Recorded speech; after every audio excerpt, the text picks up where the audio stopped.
C'est un plaisir de pouvoir vous donner mon témoignage aujourd'hui de ce que le Seigneur Jésus-Christ a fait pour moi depuis que je le connais. J'ai été élevé dans une famille catholique, fervente, pratiquante. Comme de raison, c'était le cas dans ces années-là, dans les années 50. Et le Seigneur a permis que mon père ait un grave accident à Montréal. Il travaillait aux raffineries dans l'est de Montréal à construire les réservoirs. Et puis, une journée, une des poutres de 3 tonnes est tombée sur lui. Heureusement qu'il y avait un petit trou dans la terre pour qu'il puisse respirer un petit peu parce qu'il aurait été tué sur le coup de raison. Mais il a passé 8 mois et demi à l'hôpital. Et pendant ce temps-là, bien, ma mère a dû aller travailler pour la femme de son patron qui était chrétienne. Et cette dame lui lisait la Bible dans chaque appartement qu'il faisait le ménage.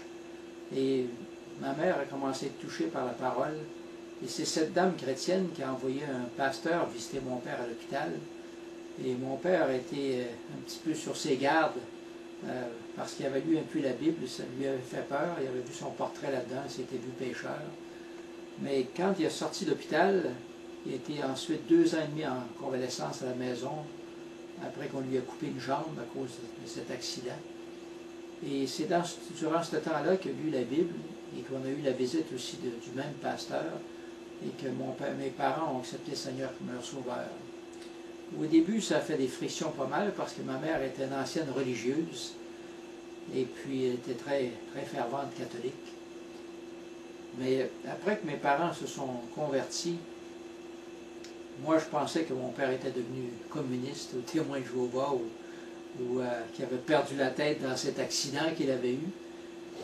Mais j'ai commencé à ramasser les Nouveaux Testaments, les traités que je trouvais à la maison et j'apportais ça à mon curé parce que mon désir depuis l'âge de 10 ans c'était de faire un prêtre afin d'apporter la justice à mon peuple. Mais je ne connaissais pas la justice. Et ces Nouveaux Testaments, ces traités que j'apportais à mon curé à Longueuil dans ce temps-là, lui les brûlait parce qu'il disait qu'on n'avait pas le droit de lire ces choses-là. Mais en cachette, entre la maison et le presbytère, je les lisais. Et puis je trouvais que ça avait du bon sens, que ça parlait de Dieu, du ciel. Et ma mère m'invitait constamment dans la nouvelle église qu'il fréquentait à Montréal, l'église baptiste évangélique. Mais je refusais toujours, je leur disais débarquez-moi au théâtre, c'était ma passion dans ce temps-là. Mais un jour de Noël, en 1952, ma mère a dit viens donc, il va y avoir une réunion spéciale.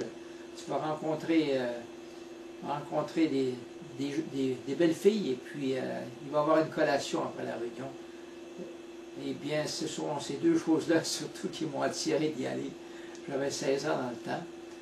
Mais quand j'étais rentré dans cette église baptiste, j'ai été frappé par l'amour que les gens avaient les uns pour les autres.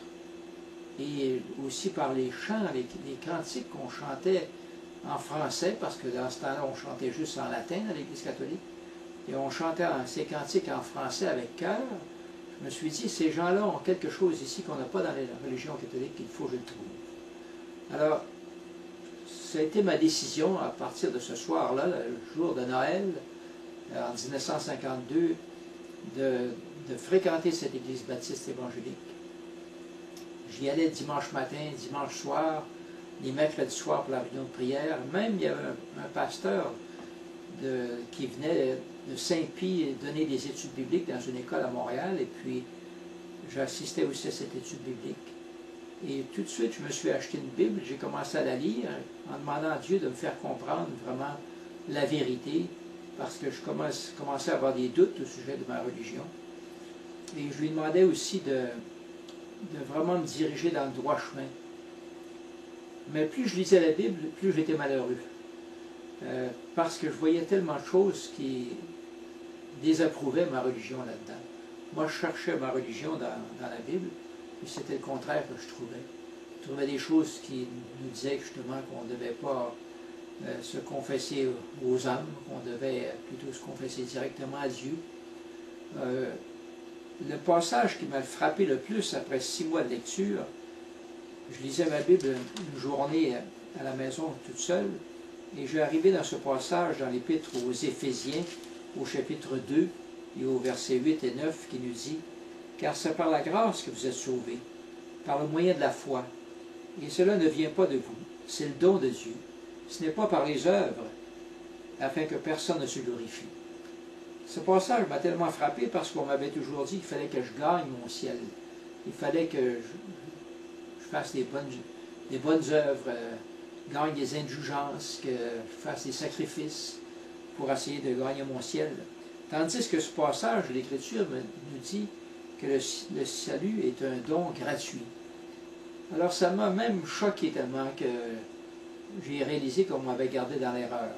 Plus tard, j'ai appris justement que c'est le diable qui est le père du mensonge, et c'est à cause de lui que j'étais dans cette erreur-là. Mais le Seigneur a changé ma vie à partir de ce temps-là, vraiment.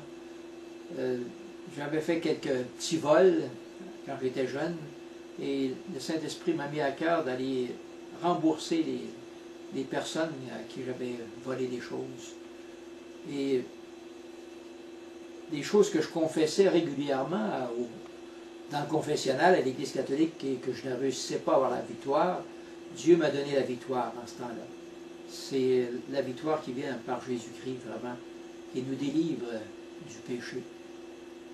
Et c'est aussi la joie, la paix que le Seigneur m'a donnée, que je ne pouvais pas trouver dans la religion, même si j'avais le désir de faire un prêtre et que j'avais assisté à des retraites fermées. Ces choses ne m'apportaient pas vraiment la paix que le Seigneur me donne. Et comme c'était mon désir de toujours de faire un prêtre, alors quand le Seigneur m'a sauvé, j'ai fait aussi la découverte dans les Écritures, dans l'Épître de Pierre, un chapitre 2, le verset 9, qui nous dit que le Seigneur, lorsqu'il nous sauve, il nous met dans le sacerdoce royal.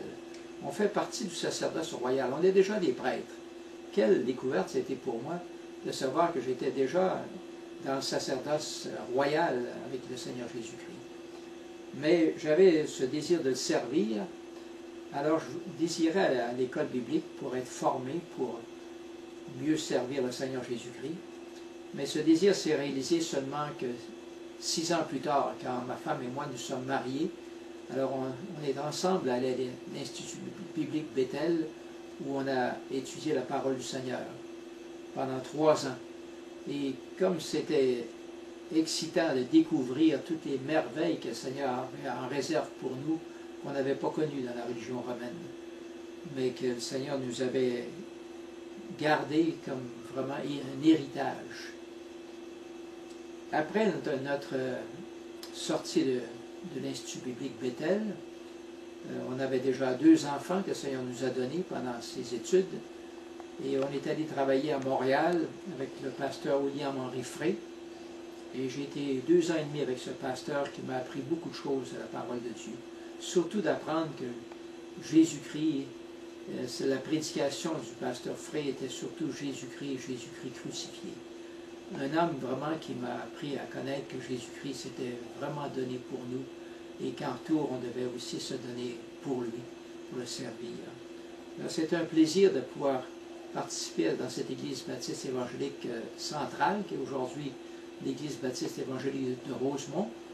Et ensuite, Dieu nous a appelés d'aller à Saint-Georges-de-Beauce, où on a travaillé avec un petit groupe de chrétiens qui était juste une trentaine dans le temps, en 1965, et on a passé 14 ans là, à Saint-Georges-de-Beauce.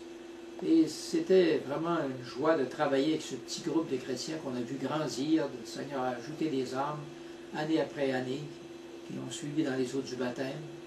Et là, on a pu voir vraiment cette Église grandir et se développer dans le Seigneur Jésus-Christ. Et on a toujours des chers frères et sœurs qui nous fait un grand plaisir de rencontrer. Après ces années de ministère à la Beauce, le Seigneur nous a appelés à aller à Saint-Hubert. On a œuvré là, pendant 11 ans aussi dans une église qui était une église fille de l'église de Longueuil, l'église baptiste évangélique de Longueuil. Et là aussi, on a eu la joie de voir des âmes s'ajouter au Seigneur. Et finalement, on a terminé notre ministère dans l'église baptiste évangélique de Hoxton Pound, une église de l'Union des églises baptistes évangéliques, par laquelle j'avais connu le Seigneur lorsque j'étais jeune. Et c'était le village de ma belle-mère, la mère de ma femme. Vu qu'elle avait déjà 76 ans, on voulait être là pour être un aide pour elle et la soutenir dans sa vieillesse. Et on a été à ses côtés jusqu'à l'âge, lorsque le Seigneur l'a rappelé à elle, à lui plutôt, en 2002, à l'âge de 89 ans. Et c'est dans ce temps-là, alors j'ai pris ma retraite de l'Église baptiste évangélique de Roxton Pond, et je venais apporter la parole de Dieu à une petite église ici au lac Mégantic qui n'avait pas de pasteur. Et j'avais encouragé aussi un jeune, Richard Gagnon, de venir aussi apporter la parole de Dieu. Et il y a 3 ans, on l'a demandé comme pasteur de cette petite église. Et ensuite, lorsqu'il était rendu ici, il m'a demandé si on ne viendrait pas les aider. Et c'est pour ça qu'on est rendu au lac Mégantic aujourd'hui, à pouvoir faire ce qu'on peut faire dans l'église, des visites, et aussi des fois du porte-à-porte et distribution de traités pour faire connaître la parole du Seigneur. Notre plus grand désir, c'est qu'un plus grand nombre de Québécois, de Canadiens français puissent connaître le Seigneur Jésus-Christ au moyen de la parole du Seigneur, qui est la seule révélation que nous avons dans notre langue et qui peut aussi vraiment nous donner le salut de nos âmes. Que le Seigneur puisse vous bénir.